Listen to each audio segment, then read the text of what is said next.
All right, we're back with our special series on the housing crisis, No Way to Live, produced in collaboration with the Huffington Post all week this week. And yesterday, we discussed the roots of the meltdown. Today, we talk about the government's response, the Homeowner Affordable Mortgage Program, or HAMP. It started in 2009, HAMP setting guidelines and incentive payments for banks to modify mortgages. But homeowners have complained the program doesn't work, rightly so, as too often the homeowner pays the lower payment, is then told they don't qualify, and that they're in arrears because of the lower payment, and now their credit score has been trashed, all because they did exactly what they were told to do by the bank. Meanwhile, the bank is able to spread out the foreclosures, allowing them to continue to collect as many bonuses as possible without having to recognize the losses on the houses. Pretty clever, right?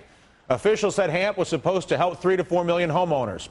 It's quite clear the program has not done anything other than support the banks as they look to distribute how they foreclose by extending people in this manipulative program. And with us now are a couple who went through HAMP and then foreclosure, Bea and Terry Garwood. We're also joined by Huffington Post reporter Arthur Delaney.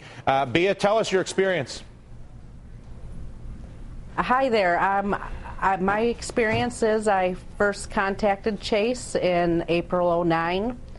And they told me I was a perfect candidate for their new program, that they were just starting the modifications. Sent all my paperwork, was contacted in June, and said that I qualified for the program for a 60 to 90 day trial. Made all the monthly trial payments. The payments went past the 90 days. We made trial payments until March of 2010, only to get a letter on March 19th stating we did not qualify and we owed all this money in the rears. Basically the exact scam that I just described, Arthur. This clearly allows the banks to extend over time, basically create duration, I guess is what it's called in the financial markets, where you don't have to deal with all the houses at once. You basically tell people they qualify, they go to the lower payment, and then when you want to take the house, you retract the offer and screw them over in the process, wrecking their credit score. Just how prevalent have you found this to be? Well, what's amazing about Bea and Terry Garwood's story is that it's not all that uncommon. The federal auditors of the program have said repeatedly that this is something that can actually happen. Either you'll waste money trying to go after this trial modification that'll never happen, or in the worst case scenario, you weren't even seriously delinquent in the first place. Then, as a result of making these payments for a long period of time, you're totally delinquent and you're losing your house. Again, Bea and Terry Garwood's story featured today prominently in Arthur's coverage on the Huffington Post in their impact section. I want to keep you guys with me. I want to bring in Senator Jeff Merkley of Oregon. Senator Merkley, I should make very clear, not only has a proposal to deal with this, but has been aggressive over the past few years in trying to prevent this from happening. And Senator, we are glad to have you here. How thoroughly do you feel that the American government understands how the banks are doing what they're doing to people like Bea and Terry Garwood? I'm not sure the administration has a real grip on it. I was encouraging President Obama to address the wave of foreclosures and the failures in the HAMP program in his State of the Union, and to lay out a renewed effort to assist our families facing foreclosure.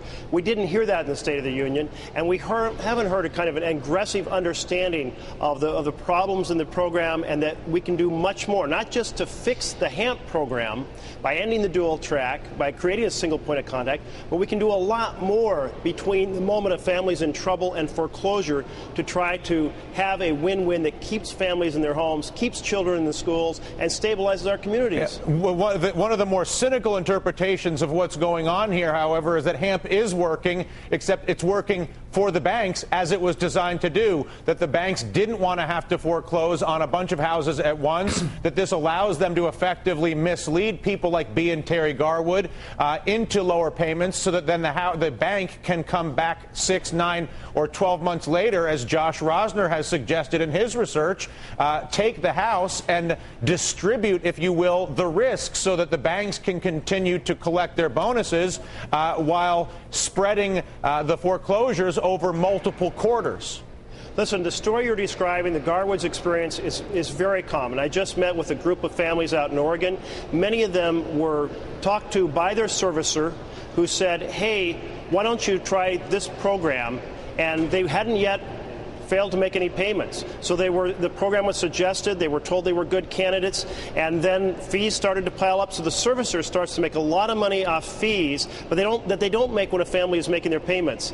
But there isn't the full commitment to actually do the modification that would assist the family in the end. So I think we have to fully explore this, because it does seem like something's gone terribly awry. I mean, Terry, in your experience, did you feel that you were even dealt with in a direct and honest manner?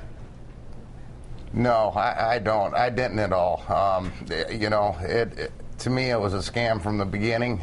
Looking back at it now, it was just a real poorly ran setup right from the beginning. I mean, even the payments the modification payments you'd make, you'd think they were going to Chase Bank, and they weren't. I mean, they went into a foreclosure immediately from when we signed up for this, which they didn't clue us in on either. You know, it's a mess, and I can't believe that it's legal.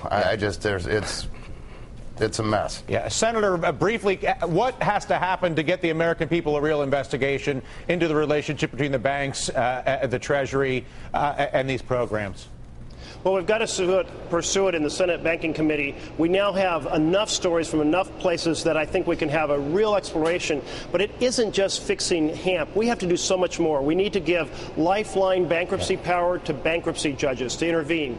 We need to have mediation, mandatory mediation that creates a foreclosure fire break.